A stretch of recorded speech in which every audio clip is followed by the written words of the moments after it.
Are we on? Hello, good evening, and welcome to Minority Caucus today. It's very interesting that we are here today because tomorrow the Supreme Court of Ghana is once again going to sit on a very important matter that is dear to the hearts of many Ghanaians. But for tonight, we're talking Ghana today. What really is Ghana doing right now? And then we would have to take a look at it. But I'll just break now for us to go to BBC so that welcome we back can to Minority Caucus. Today's edition, as I said before we went on a break, is about Ghana today. The state of the Ghanaian economy and the hardships that the individual Ghanaians like you and I are going through. Do not be deceived. I'm wearing this jacket because, yes, I couldn't iron my shirt, and so I have to find a way of pretending. But I have a very full house today. 3 gentlemen who are members of the NPP communications team. I have Mr. Ibrahim Ajay of the NPP communications team. I have Abdullahi Mahama, who's also a member of the NPP communications team. And then the very famous Kofi Chum Boafo, brother of, yes, I don't want to go there. Welcome, gentlemen. Welcome, Nana. Okay, I can see that you're very well prepared to make this show a very interesting one. But let me start with you, Kofi Chum Boafo. How do you find Ghana today? Good evening to your cherished viewers. Very straight answer, obviously, without any hesitation. I'm sure the Ghana that we used to be before has actually changed within the last 4.5 years. Now, this is due to quite a bit of an insecure style of leadership. It's pretty obvious that Ghanaians didn't have a choice, but then had to accept the results of all the polls that came in 2008. I think we have given the country, we have given the government, the present government, a bit of a chance to actually demonstrate their competence as regards to governance. But the way we see it now, it looks very pretty obvious that all sectors of the economy is actually deteriorating. Just until recently, which is just about a couple of days ago, I'm sure we've had it in the highlights of all news. Okay. About the deterioration of the NHS. So far as you're concerned, all the sectors of the economy are deteriorating? Pretty much so, yeah. Ma'am Abdullah. Thank you and good evening to our viewers. To add to what my brother said, I don't think we are even at a standstill. Ghana is retrogressing because I don't know which of the sectors that we can talk about now that wouldn't have problems. Okay. From the petroleum industry, the energy crisis, the NHIS, all the sectors that we're talking about. I believe that as we have this program being aired, more than half of population Ghana who want to watch this program can't watch it. I know you are aware of that. Yeah. And everywhere in Accra, noise pollution across the country. Hotels, factories, warehouses, shops, wherever. I believe that the AMA should even go and then actually check the noise levels we have now, because I'm told that they are trying to check on some churches and then tone around their noise. All right, now I'll come to you, Ibrahim again. I'll give you a tough one. That look, we're NPP. As of now, we are somewhat the opposition. You know, people don't expect us to say anything different. Really, are we not trying to blow out the case? Not at all. Firstly, a very good evening to our cherished viewers and indeed listeners on the sister radio stations, and congratulations to the new Pope and the whole Catholic family as well. Are you Catholic? No, I'm a Muslim. Yes, but alhamdulillah, we are all God-fearing. Of course, we have people in the NDC who attack religion, the Presbyterian churches, but we'll come to that in a minute. You know, when we talk nationally, that's the NDC stock for you. But you asked me a very good question, Anna, as to, or the way you phrased it. People expect us to not talk highly of the NDC. It's not just NPP. It is, in fact, the international community. You have the donor community, was it not Bloomberg, last week or so, Fitch, the ratings. They put Ghana down from B+ stable to B+ negative. So you have international community saying that your economy is sinking fast. So it's not just us, it's objective people. How is it that, for example, Nigeria secured a deficit of 2.17%? And we, in fact, were in 12%. That's how much money we owe. That this NDC government, this corrupt and also incompetent government has foisted upon us. So remember, it's all Ghanaians who have to pay this bill The money that they have incurred because they've given 900 million to dubious judgment debts, 51 million of which they've given to Wyoming for no work done. These are the reasons why not we are talking, but I think the international community have sounded alarm bells that this economy is not working. Okay. And likewise with Ghanaians as well. Very good point. But Kofi, if you are told that as a nation, our debt is so large that you, sitting here, if we are to distribute the debt to every citizen, you owe 1,300, how do you feel? That's a bit frightening. You see, when it comes to these figures that's being concocted with the NDC within the last time they actually came into governance, I have observed right from 2009 up to at present that there has been a consistent repetition of the budget. Obviously, there are certain sectors, especially like the agriculture, housing, education, everything.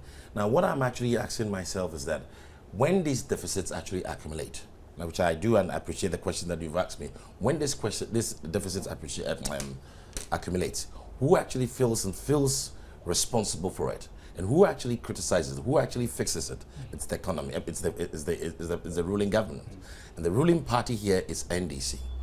My dear brother Kofi, we were in this country here. In congratulations to Pope Francis I. He is the first Jesuit to have become Pope of the Catholic Church. What do you have to say about this new development in Rome? I think it's very good. It's nice, again, from Latin America. I believe it's Argentina. And it tells you that really humanity, we are one. We are all children of God. And so it's nice that, again, within the Catholic faith, you have another part of the world who is leading the faithful. And so I think it speaks well about how humanity is growing and understanding that indeed, you know, when you cut us, everybody's blood is red and the faith is one. And, okay. Mama, there's a new Pope. Yeah, I'm just happy. As my brother said, Alhamdulillah, we want to stay in a peaceful coexistence among our sisters and brothers. So whatever happens there, the success goes to everybody. So I think that's what I can say. Congratulations to the new Pope, Pope Francis I, I guess. Mm-hmm. All right. So. All right, Kofi. Yeah, well, congratulations to the Pope Francis I. Is it Francis I? Now we have in the interim, within the last 3 weeks, we didn't have a Pope. Obviously, the Pope was not very well, and now we've got somebody who's actually head of the Christendom. I think he's going to close or bridge the gap between the other existing charismatic churches who have actually disrespected or maybe in certain respects having been very conformed to the Catholic religion. I think from the looks of things and what I read about him a couple of days ago would actually bridge the gap between all Christians and also existing or mapping up to our fellow Muslims as well. Simple. So there has been a new head of the Christendom, yeah. Okay, simple and straightforward to all of you. Are you disappointed that Cardinal Turkson didn't become Pope? Kofi, start reading. Yes, the answer is yes. Pretty obvious. Mama. Because I am a Ghanaian, so I should expect, well, not favors, but obviously. Mahama. I thought he was in the right frame to have been one of the... But you are not even a Christian anyway. No, but he's a Ghanaian. I listened to the man, full of wisdom. Yeah. Okay. Full of wisdom. Ibrahim. Oh yeah, I'm disappointed. I'm disappointed. I would have hoped that we would have had an African Pope. Would have spoke volumes, but it is God's choice, so we accept it in that faith. It is God's choice, and so we have to accept it in that faith. And so the reigning word in Ghana at this moment over the papal election is disappointment. Is that the same feeling you have about the country today? That's the question I'm going to put next to my guest. Kofi, let's start with you. You were giving me a lot of facts and figures and a lot of things about the Ghanaian economy. What do you see? What is wrong with it? Kofi, there's been quite a lot of disappointments within the last 4 years. Within the last 4 years, mapping up to 5 years now, in all sectors of the economy. And to start with, right from the time when the Mills and Mahama administration inherited or actually took the mantles of President Kufuor, we have seen a lot of discrepancies right from every single sector of the economy. Coming up from all the ministries, agriculture, taxation, water resources, electricity, everything. The most recent one as we speak now, which has been on the limelight the whole week, I mean the subsequent week and this week, is the deterioration of the NHS scheme. Now this NHS scheme was actually introduced and implemented, which I want to tackle on that one particular one, then I'll just quickly summarize it. Was introduced in 2003 by President Kufuor and his administration. Within in the interim, 2009, President Rawlings at that time, 1999 was actually asked to address Parliament and give the state of address as regards to the state of the economy. This country went into HIPIC. Through the HIPIC times up to the year 2003, Ghanaians themselves could see the great achievements of better managers of the economy, which was NPP. This went on, made sure that we actually went through Parliament and passed it. NPP, or the New Patriotic Party, implementing the NHIS was just there, it was implemented to make sure that every single Ghanaian would actually benefit that social deprivation that every human being, and I wouldn't say Ghanaian, every human being could appreciate in Ghana. Now, instead, it's gone to an extent when the management of the NHS itself, I think the NPP, we made a press statement about it about a couple of weeks before the election. When Nana Akufo-Addo stated critically that if you vote for the NDC, then you better pray that in the next 4 years you don't fall sick. Precisely. Yeah. Now, the NDC came up with all sorts of measures, like, there's going to be a one-time premium and everything. I quite remember with deliberated issues, we went on and on. Now, we are talking about a party which did not believe in the NHS in the first place. Now, I've consistently been reminding a lot of people that the MPP party always consistently remind everyone in this country and all over the world that as much as we see ourselves as a capitalist party, there are social conditions behind it. And those social conditions was one of the things that was earmarked, which is the NHRS. Now, we are living in this country here where there are people who need to actually go to the hospital and basically they Let me push you a bit. Yeah, Let me push you a bit on this issue. Sorry. What do you think is wrong with the NHIS? And what I think is wrong is the management to start with. I mean, that's one. You need to earmark that one. It's the management and inconsistency in everything they've done. But having said that, the most important thing, which I personally would like to raise here, is that we shouldn't necessarily be blaming the health sector alone. I think the blame needs to be taken a little bit further to the Ministry of Finance, because we need to ask exactly why this money has not been dispensed to the various service providers. And in asking that, I would want to move on to Muhammad Abdullah and say that national health insurance is an issue that he has raised. What do you think is the problem? I think that, as he rightly said, it boils down to management. But the leadership, it's an act, isn't it? Precisely, yeah. There's 2.5% of whatever we buy in the market, including petrol, that should go and service the NHIS. Apart from what you are paying for registration and renewal of your card. What is happening? Because if you remember, on Friday when the chaff, is it chat or whatever? Yeah, Christian Health, when they came out to complain that they were going to stop what do you call it? Serving the patients from their various hospitals on Monday. How come we had the money to start paying them on Friday evening? How come? Was the money sitting somewhere that the government didn't want to pay? Or they had a priority to use the money for something else? Look, I don't think that we should just be shifting the goalposts. The president or the leaders of this nation are failing woefully.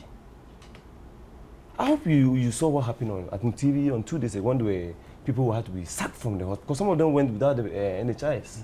Okay. They went with their card, they didn't have money to pay. Okay, so Ibrahim, in having said all of this, what do you think really must be done? Well, first and foremost, we need a change of government, and that's God willing, inshallah. The Supreme Court, we're sitting tomorrow, and we'll see what carries on from there. But in saying that, I want to pinpoint the reason why the NHIS is in a fix.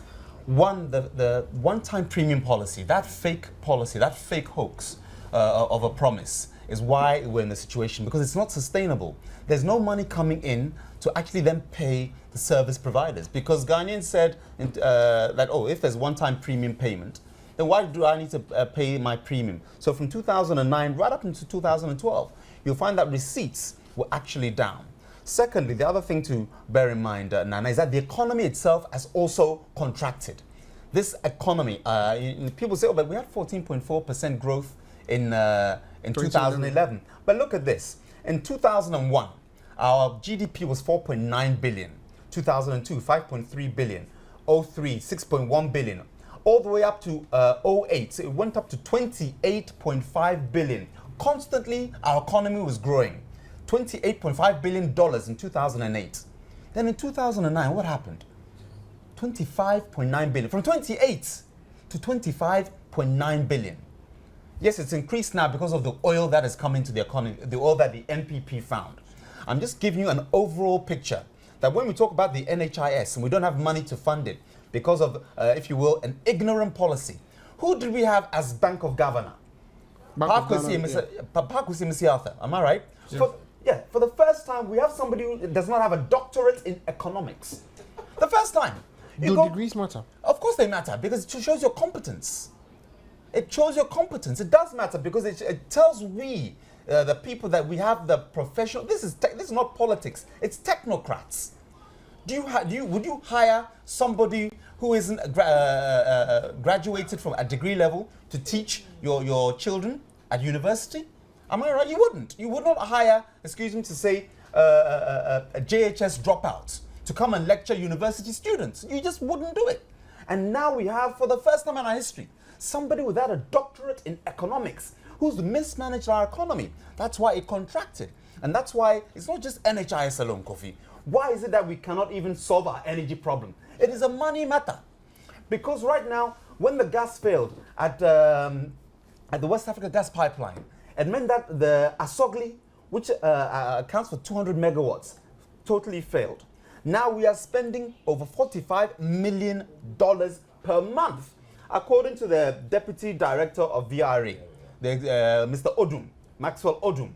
So it is a money matter. There's no money to solve our energy problem. There's no money to solve our NHIS problem. There's no money to solve our water problems. It is the corrupt and inefficiency of this NDC government. They go keke. They will go keke. Unfortunately, I do not have much time. We've had to suffer one or two breakings because of what is happening today at the papal election in Rome, and so we'll have to start wrapping up here. I'm very sorry. I'm very, very sorry. And I promise that we would repeat this panel to discuss the issues that are very pertinent to you as Ghanaians. But wrapping up, I would give each of you 30 seconds each to wrap up. Tell me exactly what it is that you want to tell the entirety of the Ghanaian population. What I want to say is just as simple as that. I think Ghanaians have actually seen the bitterness of the NDC party, as much as they actually represent themselves as a party with a better solution for Ghana, the so-called better agenda. What I'm actually hoping for at the moment is that I'm just hoping for the case that the court proceedings should actually speed up, so that we can actually come out with a leader who's more competent to execute duties that is actually that conforms to the demands of Ghanaians. I hope by God's grace, I'm not a judge and I'm not a lawyer either, but I hope by God's grace it will be speeded up so that we can have a leader, a great leader, who can actually show Ghanaians that the NPP party always is ready to stand out as one of the most formidable parties. Thank you very much, Muhammad Abdullah. Wrapping up, 30 seconds. I am disappointed, really disappointed. But I know Ghanaians are feeling it. You see it, you feel it. I know you didn't vote for the NDC, but what you need to do now is to keep on praying. Just pray that whatever comes out of the courts would be in favor of your goodwill, your comfort, your happiness, so that you'll be successful. Other than that, I'm sorry. Thank you very much. Ibrahim Ajay, you have the last word on this one. I think in terms of Ghana, our situation is this: inflation, sky high; unemployment, sky high; cost of doing business in Ghana, sky high; the standard of living, rock bottom. These are the conditions that characterize Ghana right now. And we have to make sure, as my learned brothers have said, is that we have to come together forcefully yes, we will continue to work in the interest of Ghanaians. And I want Ghanaians to know that, for those watching the program right now, our case before the Supreme Court is solid. But let's continue with prayer and dedication, make sure that the right thing and God's will. Today we've had a new Pope, and we thank God for his life. And we pray that God's will be done, so that when the Supreme Court justices look at the clear evidence, they will declare Nana Addo Dankwa Akufo-Addo as the president of the Republic of Ghana. And by God's grace, inshallah, it shall be well. Because right now, Ghanaians are suffering across board, regardless of your political coloring. Petroleum prices are high.